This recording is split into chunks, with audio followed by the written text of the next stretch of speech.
السلام علیکم دوستانو، هیله لرم چې روغ جوړ خوشحال به اوسئ. او نن درته دا طریقه ښیم په شارټ ویډیو کې چې څنګه کولی شو چې دغسې ښکلي ښکلي میسج چاته ولیږو چې تر څو هغه هم حیران شي. نو د دې لپاره به دوستانو تاسو دا ویډیو تر اخره پورې وګورئ. دغسې دوستانو غواړي میسج چاته وکړئ، نو د دې لپاره به تاسو راشئ. کوم اپلیکیشن د ضرورت نشته، نه بل کوم سیټینګ ته را به شئ. دلته به خپل میسج ولیکئ. په دغې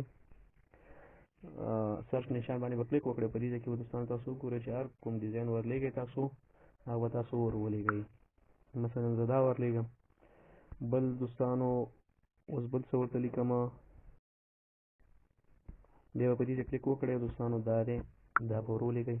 دا چې کله کولاو کړي نو دې کې به خط ورته لیکل شوي. نو دوستانو که ویډیو مو خوښه شي ویډیو د سره لایک او شیر کړئ، او که زموږ چینل کې نوي یاست نو زموږ چینل د سره ضرور سبسکرایب کړئ.